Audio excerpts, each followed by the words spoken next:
नमस्कार public, good morning. आपल्या पहिल्या दिवसाची सुरुवात आज होत आहे. इथून आपण चाललो आहे दादर आणि मस्जिद बंदर.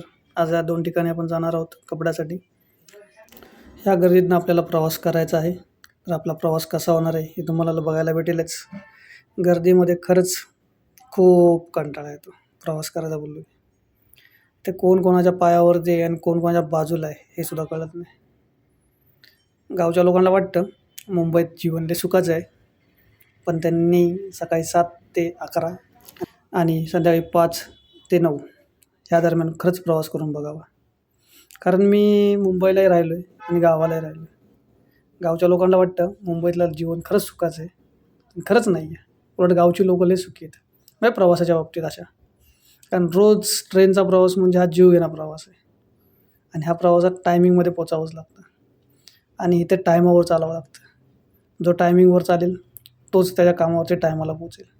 जरा जरी लेट झाला तर त्या दिवसाचा खाडा.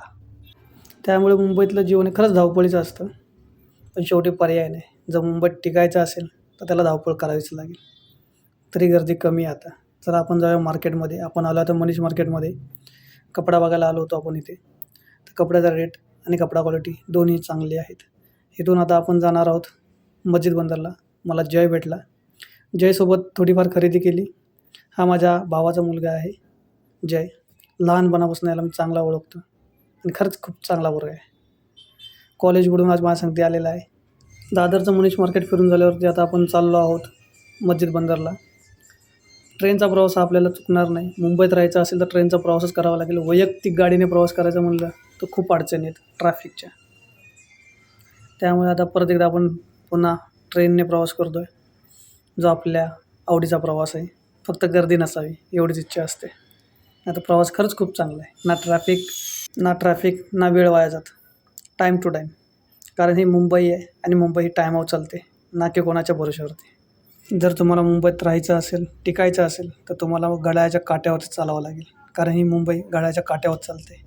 1 सेकंद जरी लेट झाला तरी तुमचं आयुष्याचं गणित बदलतं. ही वंदे भारत. आपण वेळेत मस्जिदला पोचलो आहे. इथून आता चालत आपण मस्जिदचं मार्केट फिरणार आहे. हे आलं आहे पॉकेट मार्केट, जिथे आपल्याला वॉलेट प्रत्येक साईजमध्ये, प्रत्येक डिझाईनमध्ये आणि प्रत्येक रेटमध्ये भेटतं. त्याच्यानंतर आता आपण गॉगल्स बघायला आलो आहेत. इथे प्रत्येक प्रकारचे गॉगल्स तुम्हाला भेटतील, तेही स्वस्तामध्ये आणि चांगल्या रेटमध्ये आणि चांगल्या क्वालिटीमध्ये. गॉगल्स बघून झाल्यावरती आता आपण पुढे जाणार आहोत जामा मस्जिदच्या साईडला. त्या साईडलाही बऱ्याचशा गोष्टी आपल्याला बघायच्या आहेत आणि छोट्या मोठ्या गोष्टी घ्यायच्या आहेत. आपण आलो आहेत जामा मस्जिदच्या रोडला.